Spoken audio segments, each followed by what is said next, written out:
Bienvenidos a El Mismo Idioma, Diversidad Sexual y Género, un programa en el que queremos invitarte a conocer diferentes puntos de vista, desde los cuales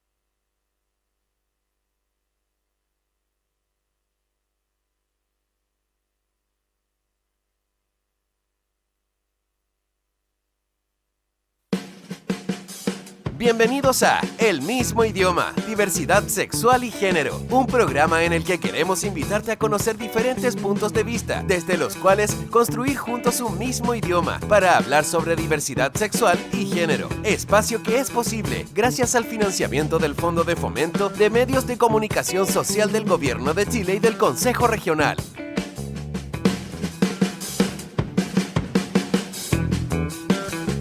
¿Cómo les va? Gusto de saludarles. Un agrado enorme reencontrarnos con El Mismo Idioma por Sinergia en nuestro 9º programa ya. Se nos acaba la temporada, pasado pero rapidísima.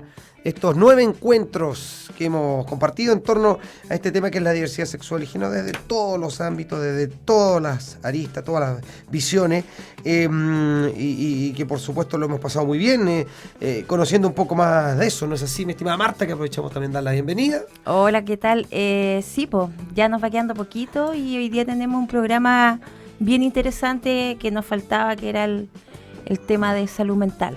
Claro. Vamos a presentar a nuestros invitados, por supuesto, que están el día de hoy. Trabajadora social del programa de identidad de género Hospital Base San José Osorno, Jacqueline del Río. ¿Cómo te va? Muy bien, gracias. Y también está con nosotros el médico psiquiatra, psiquiatría y salud mental del Hospital Base San José Osorno, Pablo Contreras. Pablo, ¿cómo va? Muy bien, gracias por invitarnos a este programa. Bueno, bienvenidos y comencemos a desarrollar el tema del día de hoy, porque aquí hoy día yo creo que la gente, nuestros auditores, van a también a sacar muchas dudas, van a disipar muchas inquietudes que se han generado y que se generan en torno a este tema de la diversidad sexual y género, porque, claro, la sociedad, el mundo, ¿cierto?, la conocía o relacionaba el tema de las orientaciones sexuales como una patología, cosa que con el pasar del tiempo esto ha cambiado y que sería bueno un poco de desarrollarlo. ¿Por qué antes sí y por qué ahora no? ¿Por dónde ha pasado este cambio que va de la mano, creo yo, también del cambio de mentalidad y visión que tiene la sociedad en torno a la diversidad sexual? Bueno, yo creo de que un aspecto relevante tiene que ver con que la sexualidad humana ha sido un tema difícil de abordar por la medicina. Principalmente porque como psiquiatra soy médico y como médico de alguna forma me dedico a tratar enfermedades. Entonces la sexualidad como que se intentó colocar en el lugar de la medicina y finalmente como que nos fuimos dando cuenta que no calzaba ahí. Y la psiquiatría es una especialidad de la medicina que se dedicaba a estudiar la conducta humana y sus variantes que se podían considerar enfermedad y el contexto social en que se fue desarrollando, las diferentes influencias políticas, culturales y sociales de la cultura occidental fue influyendo en que en algún momento de la historia fueron quedando como catalogadas como trastornos mentales o perversiones, en su momento se habló, y finalmente la medicina, en la medida que se va haciendo más científica y va utilizando las metodologías de estudio social, psicológico, evidentemente va dilucidando esas inquietudes, y lo primero que ocurrió fue con la homosexualidad en la década del 70, cuando finalmente sale como patología psiquiátrica de los sistemas de clasificación, y recientemente en la última década el trastorno de identidad de género queda eliminado de los sistemas de clasificación, y estamos a puerta del sistema de la OMS, el ICC-11, que también hace un cambio radical, ya eliminar definitivamente el término transexual de los sistemas clasificatorios de las enfermedades. Entonces, ¿Y qué sería lo más difícil en torno a tu área de este cambio? Porque también, más allá de lo que decía el librito, ¿cierto? Que me imagino que obviamente la psiquiatría también se respaldaba en torno a aquello, pero también hay un tema de percepción natural que tiene el médico, el psiquiatra, que sacándose el delantal blanco, digamos, su percepción era de forma natural decir, es una enfermedad, tiene problemas en la cabeza. Y el librito va y lo respaldaba también. Hubo que también cambiar un switch, más allá de lo que dice el papel, también hubo que hacer un cambio de switch de mentalidad propiamente tal de la persona, ¿cierto? Sí, yo creo que en el fondo tiene que ver con lo que mencionaba. Yo creo que es el poder ir contrastando lo que entendemos por conocimiento y separarlo de las creencias. Y la psiquiatría está en la actualidad en una posición de criticarse la epistemología de los trastornos mentales y a ir dilucidando qué vamos a considerar patológico y qué no. Fíjate que es súper interesante este tema porque estamos también en una era en que todo lo medicalizamos. Fíjate que existe el síndrome post-vacaciones, el estrés laboral, y fíjate que eso no está en los libros de psiquiatría, pero todos hablamos de ello. Entonces, pareciera ser que la sociedad tiene una tendencia a medicalizar la vida cotidiana. Y evidentemente que la sexualidad no estuvo exento de ello. Hay que reconocer que eso tuvo implicancias sociales, que llevó a la estigmatización, que llevó a a una serie de circunstancias que yo creo que hoy en día hay una tendencia reparatoria de parte de la medicina, pero evidentemente que también hay mucho del humano en esto de ir catalogando todo entre lo que consideramos normal y anormal. Y ahí hay muchas críticas también, ¿no? Respecto a eso, bueno, además de los cambios en la medicina propiamente tal, se respaldan también con todos los cambios sociales y culturales que estamos teniendo. Hoy en día tenemos, por ejemplo, leyes que están respaldando un poco también toda la lucha que han llevado muchas agrupaciones, ¿cierto? Dirigidas por familiares o por los propios usuarias. Entonces, eso también ha ido respaldando un poco la actualización en medicina o incentivar a los estudios, ¿cierto? Mayor evidencia también respecto de la situación.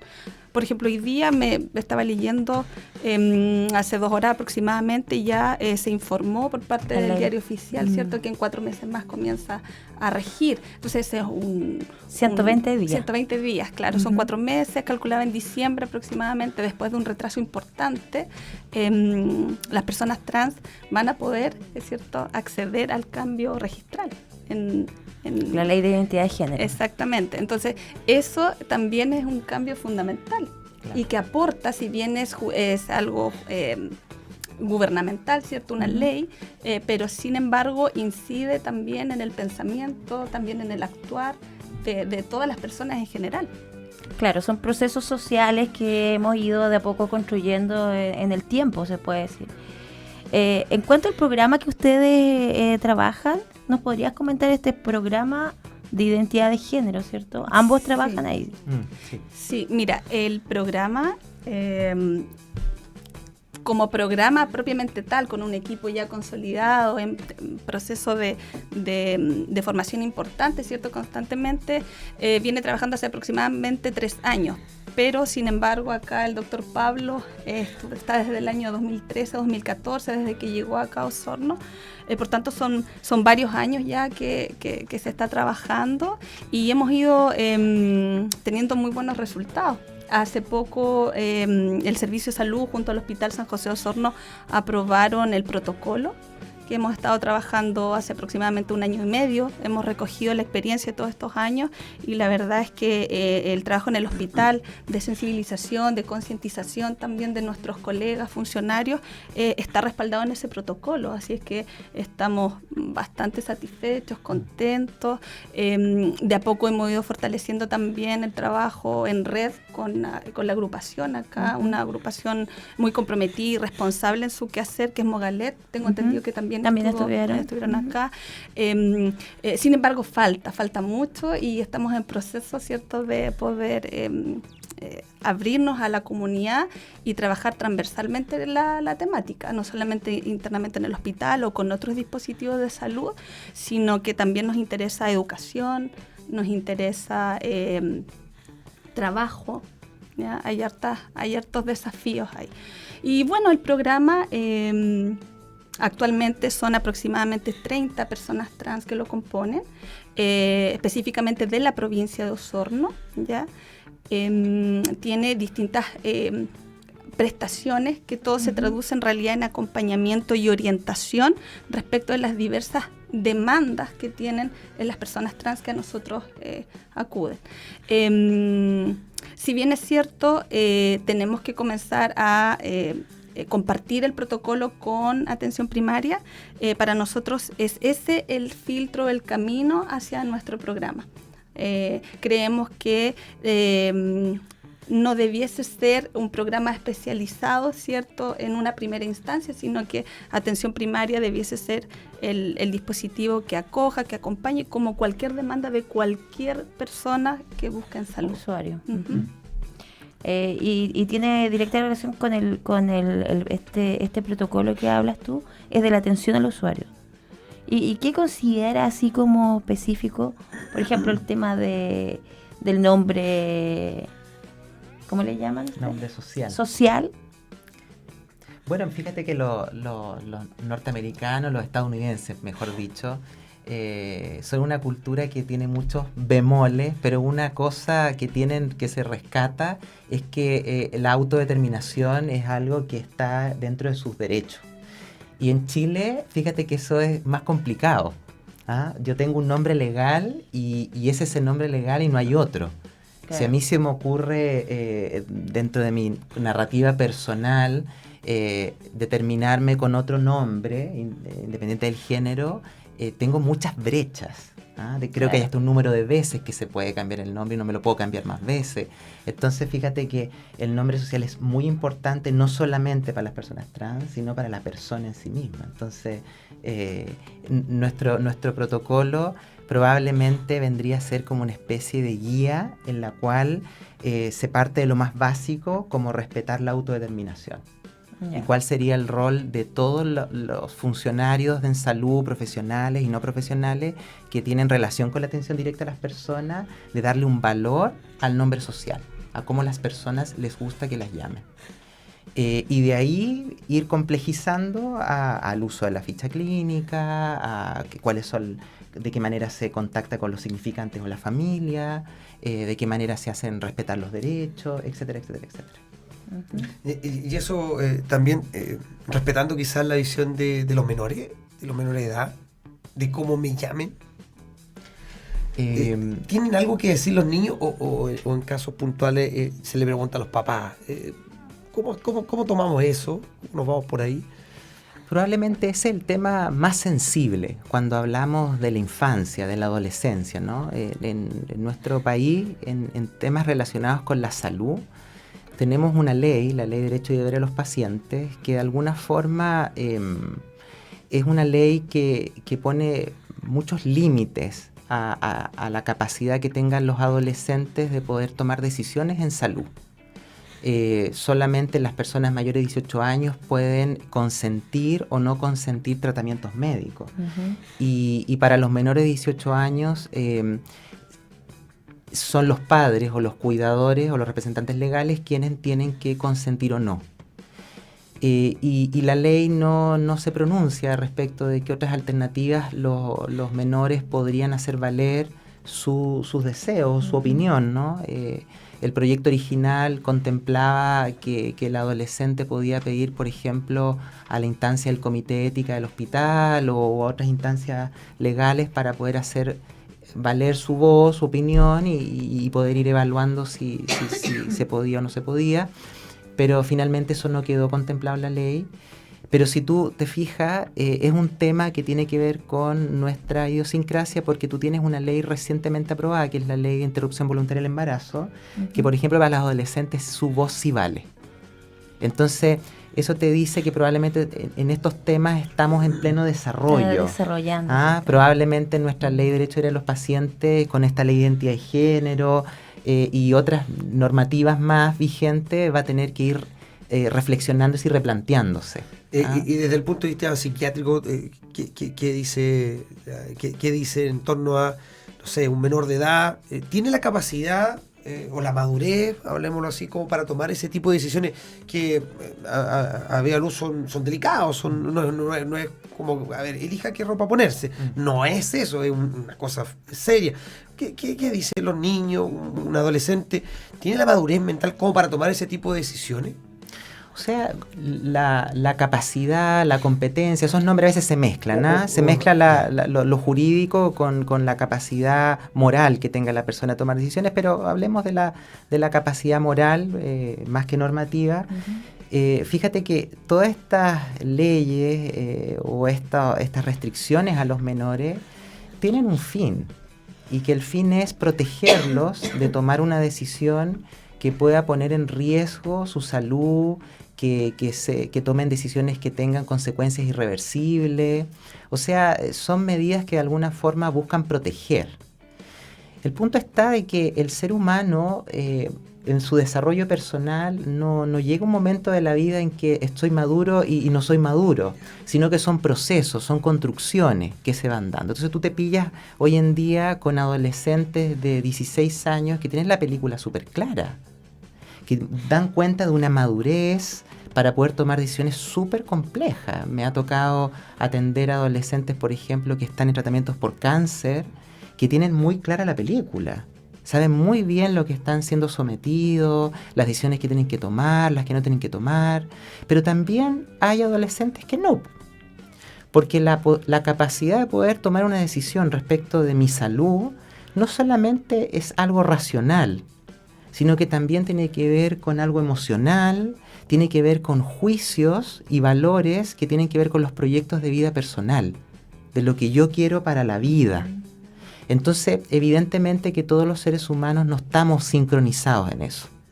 Hay procesos madurativos en la cual estos van influyendo en cómo las personas van desarrollándose en esa línea y pueden o no tomar decisiones prudentes, ¿no?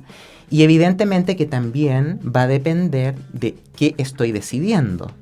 Si es diferente si estoy decidiendo operarme un juanete a hacerme una cirugía cardíaca, ¿no es cierto? Hay riesgos y beneficios que se ponderan y que eso también se debe considerar a la hora de decidir si alguien puede o no tomar una decisión. Claro. Y específicamente yo creo que ese es el rol de nosotros los médicos, los que trabajamos en salud mental, los profesionales, no de ir a juzgar. Me estoy apuntando a la temática trans, no es ir a entrar a juzgar si la persona trans es o no es trans. Ese ya no es nuestro rol. Nuestro rol probablemente tiene que ver con lo primero que comenté. Si las decisiones que estoy tomando respecto de mi cuerpo, por ejemplo, al hormonizarme o al pedirle al sistema sanitario una cirugía de una genitoplastía o una mastectomía, qué sé yo, va a depender del caso, si esa decisión que estoy tomando es prudente, si surge de una valoración madura respecto de los riesgos y beneficios a lo que yo me estoy exponiendo. Y eso no tiene que ver con patologizar las identidades trans, no tiene que ver con poner brechas a la atención de salud, sino que muy por el contrario, tiene que ver con proteger. Es una medicina que se basa en el consentimiento informado. Y yo creo que, claro, ¿no es cierto? Claro. Sí, yo llegaba un poco a este punto porque lo que está conversando obligatoriamente nos lleva al programa 5, programa 4 que tuvimos cuando hablamos del tema trans acá y salió el tema de esta chicoca, muy simpática, muy linda ella, que nos contaba la historia de la mamá a los 5 años, le dijo que ella que él se sentía mujer, que él quería mujer. Lo conversó, obviamente fue tema obligado también en el grupo, en los amigos que escuchan el programa, de un poco cuestionar. Yo soy de la idea de entender, una cosa de vida, yo entiendo lo que pasó, incluso se lo planteé a ella, a la mamá, le dije, te felicito, eres muy súper valiente, fuiste muy valiente. Pero todos cuestionan, entonces uno dice, qué tan válidas son las decisiones a esa edad, por ejemplo, qué tanto respaldo tiene el apoyo que tuvo la mamá al decidir respaldar lo que le dijo su hijo, ahora hija. Y por eso te lo plantea un poco para llegar allí. Perfecto. Mira, en este tema probablemente hay más controversias e incertidumbre que certeza.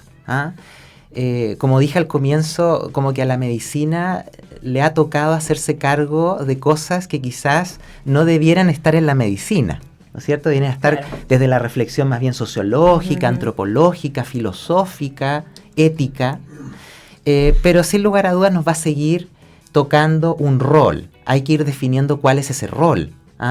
Y probablemente mencionas algo que es muy importante, que tiene que ver con formas de violencia que sufren las personas trans cuando, por ejemplo, se les cuestiona la identidad, ¿cierto? El cuestionamiento a la identidad es una de las formas de violencia que las personas trans perciben en distintos entornos.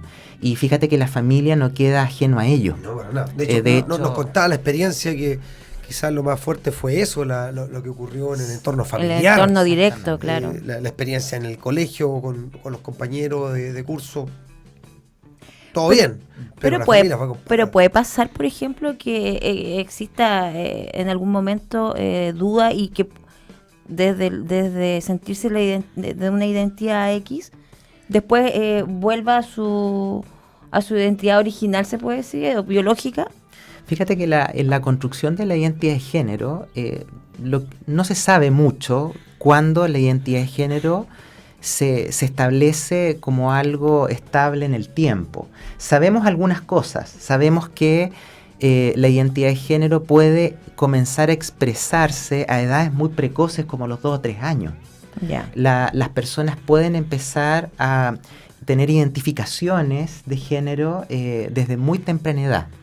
Pero sin lugar a duda, al igual que otros ámbitos de la sexualidad, como es la orientación sexual, la identidad de género como constructo estable, etcétera, el rol de género, la expresión de género y una serie de otros constructos que derivan de la identidad de género, son procesos que se van estabilizando en el transcurso del desarrollo del individuo. Entonces, probablemente vamos a tener personas que muy precozmente van a empezar a expresar una identidad de género determinada, que puede ser trans o cisgénero, pero evidentemente que la identidad de género más estable, más integrada a la personalidad, se va a ir dando ya a etapas medias y tardías de la adolescencia, ¿sí? Por eso es que de manera bien prudencial el librito de la psiquiatría, el sistema de clasificación americano de psiquiatría, el sistema de DSM, en su edición quinta, fíjate que la edición quinta no está en números romanos, y es porque todavía está sujeto a constante revisión. Y lo que conserva en esta temática, la temática trans, es un constructo que se llama la disforia de género, que no es otra cosa que esta vivencia de disforia, de desagrado, que surge de la incongruencia, ¿no es cierto? Pero que es un diagnóstico transitorio en el caso de los niños. Es algo que puede variar en el tiempo. O sea, vamos a encontrar hoy en día con niños, adolescentes trans que no tengan disforia de género, como algunos que sí pueden tener disforia de género. Entonces, eso te dice que estos todos son constructos que van muy de la mano del desarrollo del individuo, y que de la misma forma como un individuo puede empezar a transitar hacia una identidad trans, también puede transitar hacia una identidad cisgénero. Lo mismo ocurre con la orientación sexual, por ejemplo. Los adolescentes pueden empezar a expresar en su orientación sexual exploración hacia la homosexualidad, hacia la bisexualidad, y después terminan con una orientación sexual heterosexual, homosexual, cualquier variante. Pero son procesos. Entonces, precisamente, y los pocos estudios que hay con metodología adecuada nos confirman eso, de que hay que ir acompañando al individuo en su proceso e ir observando y que hay que sí garantizar ciertas cosas. Por ejemplo, prevenir el desarrollo de problemas de salud mental que derivan de la estigmatización, de la segregación, de las brechas sociales, porque probablemente, y eso es lo que más daño causa, por ejemplo, que un niño trans no puede ir al colegio porque en el colegio le hacen bullying, por ejemplo. Eso hoy en día es mucho más cuestionable desde el punto de vista el social. tema familiar, porque Por supuesto, que el sí. familiar que hoy te abraza, te entrega cariño, al otro día te rechace. rechaza. Yo creo que también es un tema súper fuerte, quizás. Sí, y justamente eso, acompañado lógicamente lo que dice el doctor, es que una de las orientaciones o de nuestros objetivos como programa es muchas veces menores de 14 años, menores de 15 años, poder otorgar acompañamiento a las familias. Ya, para nosotros es súper importante guiar en el proceso, aclarar inquietudes, trabajar en esto que señala Pablo, el consentimiento informado, que más que un documento que hay que firmar y leer, más bien que se comprenda, se entienda y se trabaje, que es como todo el proceso, claro. Nosotros tuvimos una experiencia muy bonita el año pasado. Comenzamos un pequeño programa piloto de acompañamiento a familiares de personas trans, que los usuarios y usuarias participan en el programa y decidimos invitar a los familiares. Y la verdad es que superó nuestras expectativas. Tuvimos muy buena asistencia, sentimos que logramos resolver ciertas inquietudes. Tuvimos también invitados específicos de acuerdo a las inquietudes y dudas que tenían las familias, y resultó ser un espacio bastante enriquecedor. Pudimos también nosotros, además de trabajar con las personas trans propias, ¿cierto?, poder conocer a la familia, claro, a la familia, conocer el proceso, la vivencia, la experiencia de transición, algunas muy complejas, pero que pudieron resolverse, tal vez con ayuda nuestra o no, pero lograron y están en distintas etapas. Lamentablemente otros no pudieron hacer partícipe a sus familias, ¿cierto?, por distintos motivos, pero se trabajó y yo considero que fue una muy buena experiencia. Esperamos el próximo año poder repetirla en el programa. Pero el tema familiar, claro, es fundamental. Sobre todo con pequeños, que hay, si bien es poca los casos que al menos nosotros conocemos, pero existen, y lo más probable es que con la apertura, con el trabajo que se está realizando, se visibilicen aún más. Fíjate que son pocos casos, pero probablemente más impacta cuando tenemos adolescentes, principalmente adolescentes, adolescentes que llegan al programa, piden apoyo, y finalmente tú te pillas con estas barreras normativas, legales, y no es mucho lo que podemos hacer. Entonces, lo cuento como anécdota, pero nos ha pasado que hemos tenido que preguntar a los adolescentes: oye, ¿cuándo cumples 18? Mira, en 6 meses más, ya, aquí está tu...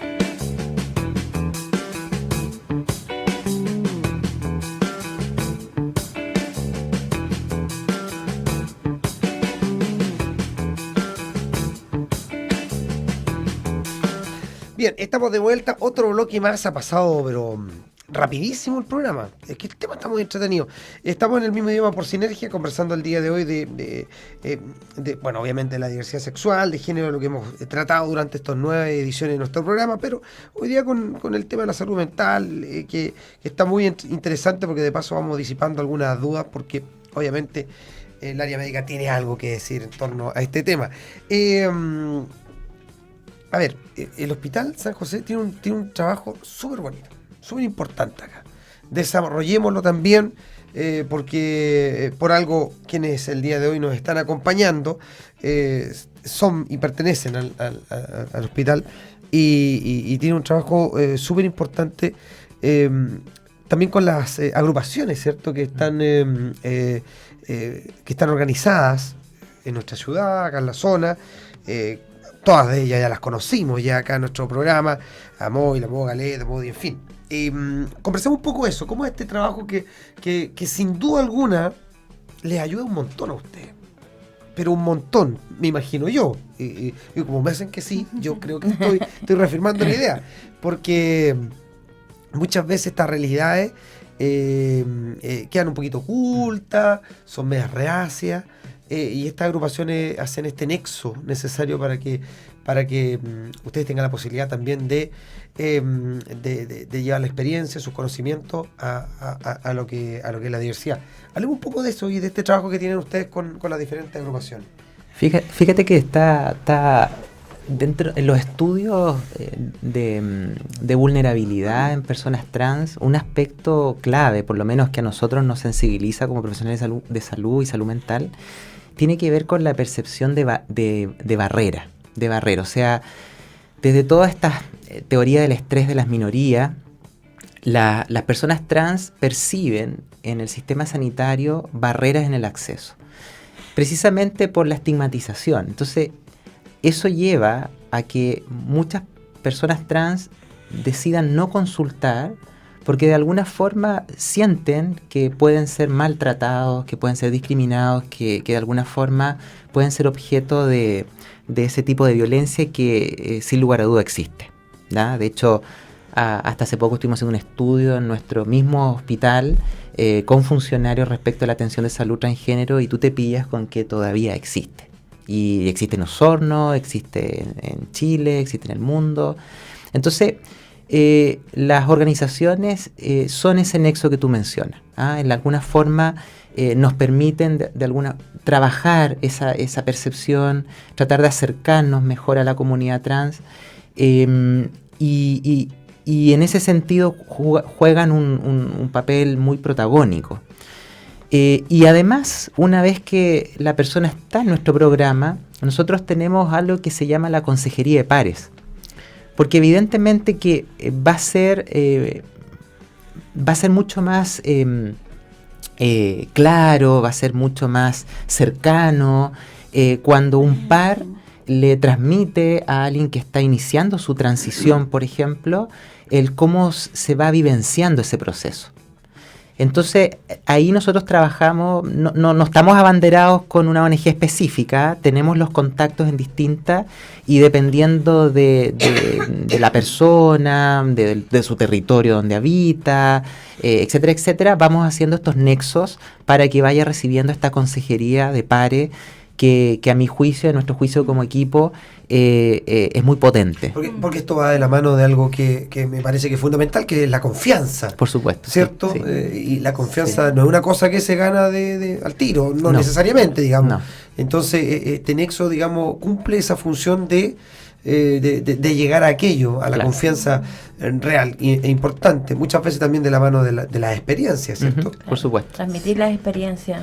Bueno, por eso es que, Jacqueline, probablemente vas a contar un poco más de ese aspecto, pero algo que nosotros lo copiamos, porque las cosas buenas se copian, pero nosotros traemos un poco del modelo de guías más europeas, que el primer acercamiento al programa no es con un médico, es una trabajadora social, es Jacqueline, quien hace el primer encuentro, la primera acogida, porque este es un tema muchas veces que no tiene que ver con lo médico.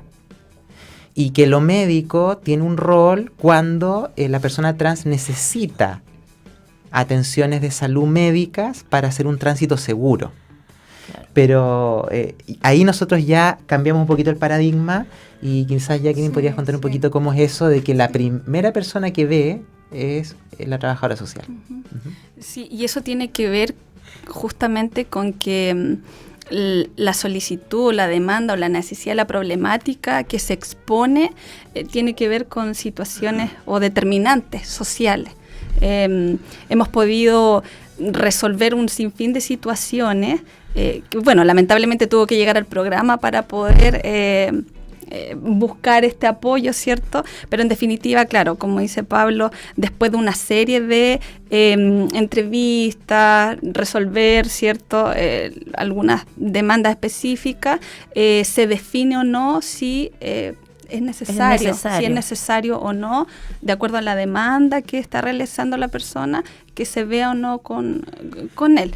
Muchos, ya mayores de 18 años, requieren del acompañamiento del doctor porque justamente hacen la solicitud de las intervenciones quirúrgicas. ¿Ya?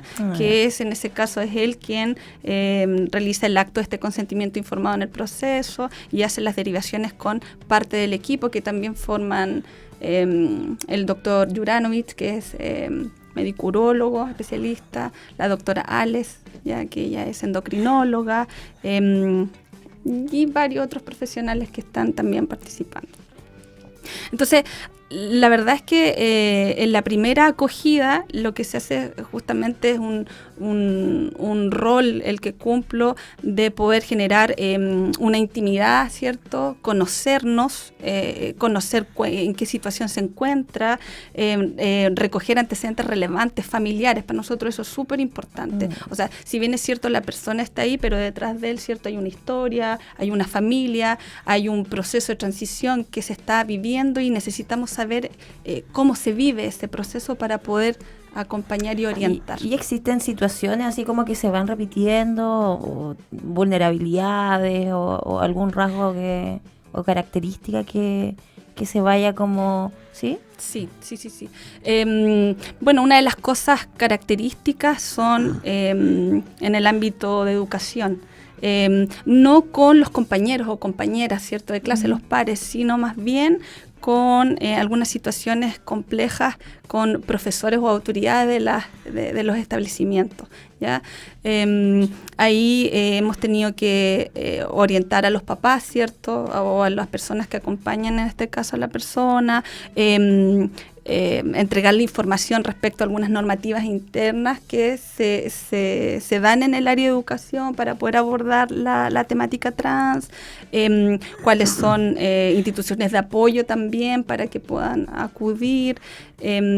Estamos en ese proceso, es unos desafíos importantes poder acudir a los establecimientos educacionales que lo requieran voluntariamente, ¿cierto? Yo me recuerdo un caso, también lo conversamos aquí, donde pasaba que X profesor también a la hora de pasar lista, entregar la prueba, a pesar de que todo el ambiente tenía y trataban lo trataban con el nombre social, él ocupaba el otro nombre. Igual era como fuerte para el grupo curso, digamos, que ocurriera esta situación.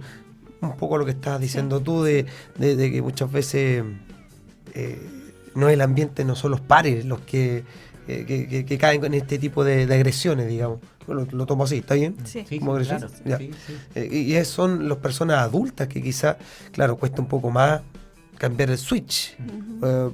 Y además que hay otro tema que también lo conversaba, que es el hecho de que yo puedo decir, sí, yo acepto.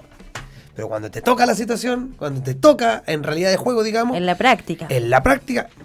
cambian las cosas. Fíjate que A veces. hay estudios que han demostrado que frente a las personas trans, tú te pillas con una serie de actitudes que se distribuyen como una especie de campana de Gauss invertida, en la cual hoy en día, probablemente en la sociedad más pluralista, como la nuestra... y todos tenemos ese discurso, sí, claro. La mayoría de las personas tiene una predisposición positiva hacia la persona trans. Pero también te pillas estos extremos en los cuales todavía hay segmentos que son los menores, pero todavía te pillas segmentos muy intolerantes y que francamente expresan rechazo hacia las personas trans. Pero también te pillas con la otra puntita de la campana, en la cual personas también muestran una predisposición exageradamente positiva, que finalmente también produce una discriminación positiva hacia las personas trans. Entonces, es un tema todavía sensible en nuestra sociedad. Probablemente tenemos que estar viendo de qué manera las instituciones públicas, el Estado, a través de políticas públicas que tienen que ver de cómo permiten que las personas se les garanticen sus derechos, de cómo las personas puedan tener de alguna forma una mayor inclusión, de qué manera se le protege para que las personas sientan que pueden transitar tranquilas por la calle, que es segura, en la cual yo no tengo miedo de que si me enfermo no voy a tener dónde acudir. Entonces todo esto tiene que ver con eso. El tema también de poder estudiar, de poder trabajar. Entonces son cosas que son muy sentidas por las personas trans y que yo creo que la ley de identidad de género justamente de alguna manera viene a recompensar un poco todo el sacrificio de muchas personas trans que al no poder acceder a un cambio de nombre rápidamente, sabemos que a través del sistema judicial personas más de 5 años se demoraban en tramitar el cambio de nombre. Por tanto, la ley ahora, a pesar de que se focaliza solamente en el cambio registral, en este reconocimiento de la identidad a través del cambio registral de nombre y sexo, pueda recompensar ese proceso. Y ahí está salud mental, porque finalmente venimos como profesionales de salud mental y ahí está la salud mental, porque ahora la pregunta es ¿cuál es el rol de la salud mental en estas temáticas? Bueno, porque precisamente los problemas de salud mental derivan de estas vulnerabilidades sociales, claro. ¿no es cierto? Porque fíjate que si ya tenemos claridad de que las personas trans en nuestro país y en muchos países son personas vulnerables, son personas de más riesgo de tener problemas de salud mental. De hecho, eso se sabe y está estudiado, que tienen mayor riesgo de morir por suicidio, tienen mayor riesgo de estar hospitalizado en un recinto psiquiátrico por problemas de salud mental, tienen mayor consumo de sustancias, trastornos alimentarios, ¿no es cierto? O sea, podemos decir que el acompañamiento, digamos, va antes, durante y también después. Mira, es buena esa pregunta, porque quizás como para aclarar que de alguna forma los problemas de salud mental pueden tener 3 orígenes en las personas trans. Pueden tener un origen, evidentemente que en este proceso de descubrimiento personal, yo también puedo experimentar un sufrimiento de ir conociéndome como una persona con una identidad trans. Ahí puede haber una fuente de sufrimiento psicológico y que puede derivar en problemas de salud mental y que se requiere asistencia. Pero también puede surgir problemas de salud mental por lo que estamos conversando. Porque por ser una persona, claro, porque por ser una persona trans no puedo ir al colegio, no puedo ir a la universidad, no tengo grupo de amigos, mi familia me discrimina, quedo en situación de calle, que eso lo vemos muy, muy seguido. Y también las personas trans, como todas las personas que pisan esta tierra, tienen las mismas necesidades en salud y tienen también los mismos riesgos de padecer problemas de salud mental. Si Chile es un país que tiene altas tasas de prevalencia de depresión mayor, las personas trans no están exentas de eso.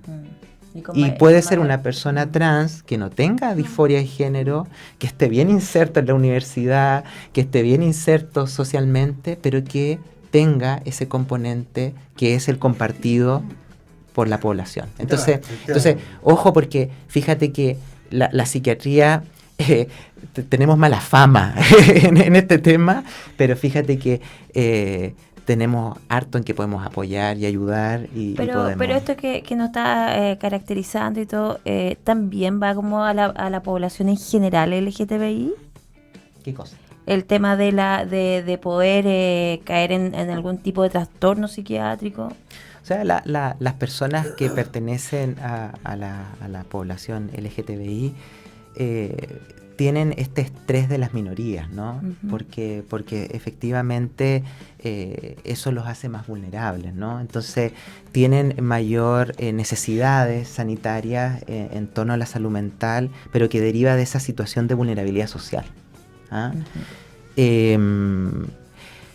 Eso debiera cambiar y de hecho estudios más recientes en países escandinavos donde ha habido una mayor apertura social respecto de las personas de LGTBI. Fíjate que hay cosas interesantes. Disminuyen las demandas por cirugía a genitoplastía. Las personas no se sienten presionadas a hacer el tránsito tan precozmente. Claro. Se empiezan a observar que aumentan las expresiones de género variante. las personas que tienen identidades trans propiamente tal, o sea, desde una perspectiva no binaria, no binaria respecto de lo que entendemos por ser hombre o ser mujer. Entonces, probablemente la heteronormatividad cultural a la que estamos acostumbrados, el rol que tiene lo masculino en la sociedad, el rol que tiene lo femenino en nuestra sociedad, influye mucho en estos procesos. Entonces, mientras las sociedades se tornan más pluralistas, se tornan más abiertas al diálogo, al respeto de lo diferente, probablemente vamos a ir descubriendo la esencia de la sexualidad humana. Y que probablemente hoy en día no sabemos mucho de eso. Fíjate que los estudios de Master y Johnson, no sé si están familiarizados con ellos, que es un ginecólogo que empezó a estudiar la conducta sexual de los norteamericanos. Claro, son hace unas décadas, pero no tantas décadas. Y en sus estudios tú te pillas con comportamientos que son muy interesantes de la conducta sexual humana, ¿no? Entonces, yo creo que todavía estamos, falta mucho estudio, falta mucho conocimiento, y probablemente hay que salirse de la medicina solamente. La medicina, vuelvo a repetir, va a tener un rol, porque nosotros somos el área de la sociedad que puede garantizar que una persona que quiera hacer un tránsito de hormonoterapia y de cirugía lo haga de manera segura. Claro. Ese es nuestro rol. Pero probablemente todas las otras circunstancias que tienen que ver con la vida en sociedad son otros los ámbitos los que tienen la responsabilidad. Claro. Ahí es más integral, hay distintas áreas que... Está súper interesante el tema. Tenemos breve pausa musical para ir a la parte final del programa con el cierre, que está muy, pero muy buenísimo. Este es El Mismo Idioma por Sinergia. Venimos.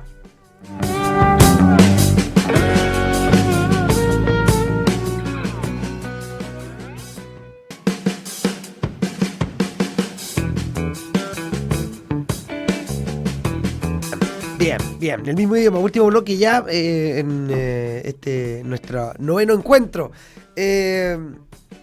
Nosotros tenemos la suerte de que mientras ustedes están en música, nosotros seguimos conversando acá y a veces dicen, ¿para qué fuimos a la música? Está buena la conversa acá también.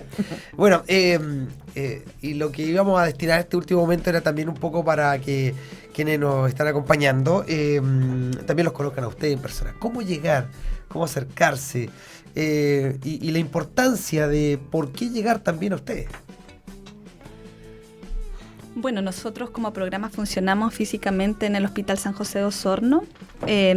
Si bien el protocolo que yo les comentaba anteriormente señala algunos criterios de derivación para llegar, ¿cierto?, al equipo, no cabe duda que si alguien llega espontáneamente a solicitar ayuda, orientación respecto a algo, lo vamos a hacer sin ningún inconveniente. Por tanto, el programa funciona en el Hospital San José de Osorno, programa de identidad de género. Ahora bien, también es importante que el acceso principal que tienen las personas a salud parte por atención primaria. Por tanto, también en atención primaria existen equipos de salud mental o funcionarios en general que van a estar, ¿cierto?, en conocimiento de este programa. Por tanto, igual van a recibir orientación. Lo importante es solicitarla. No, si hay dudas, si hay inquietudes, si no se encuentra información, ¿cierto?, en el entorno, en el contexto en el que está la persona, intentar buscar. Hay agrupaciones que están muy validadas acá en Osorno. Mencionábamos a Mogalet, es una agrupación que también es validada por nosotros. Estamos en proceso de fortalecer, ¿cierto?, el trabajo con ellos, así es que... La OTD también en Santiago tenemos muy buenos referentes que también han sido un gran aporte para nosotros en nuestro trabajo en el hospital. Sí, yo creo que la calidad de la información es muy importante, sobre todo, por ejemplo, en el contexto de niños, adolescentes trans. Yo creo que es muy importante porque los riesgos de empezar a hormonizarse sin la supervisión médica, esos riesgos existen y puede llegar a ser un riesgo con consecuencias a futuro. en general, los equipos que trabajan con personas trans reconocen que las personas que experimentan disforia de género y que tienen además un sufrimiento o una pérdida de la funcionalidad considerable producto de la estigmatización, de la segregación, mejoran sustancialmente ese funcionamiento cuando pueden empezar a hacer su tránsito, sobre todo cuando pueden acceder a supresores hormonales, hormonoterapia, que va de alguna forma ayudando al individuo a evitar el desarrollo de los caracteres sexuales secundarios no deseados, y eso evidentemente que sabemos que ayuda al individuo en su proceso de construcción. Pero también sabemos que tiene riesgos físicos, no riesgos de otro tipo, y por eso es importante la supervisión médica, ¿ah? Y de médicos que tengan de alguna forma conocimiento y entrenamiento en hormonoterapia o en algún tipo de transición de este tipo. Tú nos comentabas en interno lo peligroso que es cuando esto se hace de forma sin ayuda, digamos, claro, en forma personal, por el que irán, por lo que vi en internet y sin la supervisión médica, digamos. Claro. Por eso es importante esta parte que tiene que ver con entregar información tanto a los papás, a los niños, a los adolescentes. Fíjate que la experiencia que tenemos hasta ahora nos dice que las personas cuando reciben información de buena calidad toman mejores decisiones. Incluso ha sido muy bonito ver cómo personas trans entienden cuándo hay que tomar una decisión, no otra, y en qué momento. Sin apresurarse, porque también nos ha tocado ver la otra cara. Nos ha tocado ver la cara de cuando a veces toman decisiones muy rápido y eso, y uno los ve después pasarlo mal por eso. Entonces, entender que en el fondo el fin por el cual nosotros nos estamos dedicando a acompañar, a asesorar, a ayudar en el tránsito médico a personas trans es por un legítimo interés de querer ayudar. No tiene otro fin. Claro. Y esperamos que el Ministerio de Salud también así lo vea y vaya definiendo el lineamiento, por ejemplo, respecto de la estandarización de estos programas a lo largo del país, de garantizar el acceso a hormonoterapia, supresores hormonales, a genitoplastía, etcétera, porque fíjate que uno de los riesgos que tiene cuando tú empiezas a decir, bueno, aquí no hay nada médico, por lo tanto la medicina no tiene nada que decir, bueno, las aseguradoras en salud van diciendo, si aquí no hay nada médico, no tengo nada que financiar. No existe la prestación, claro. Entonces, fíjate que esto es un diálogo que tiene que ser de todas las partes. No puede ser arbitrario y debe considerar a todos los involucrados. Paulo, Jacqueline, nos despedimos. Marta, se acabó el programa, nuestra novena entrega. Ha sido un tremendo programa el del día de hoy, así que lo disfrutamos nosotros, espero que ustedes también. Esto fue En el mismo idioma, muchas gracias. Sí, agradecerle a ustedes, muchas gracias por la invitación. Nos juntamos en la próxima, que pasen bien, chau.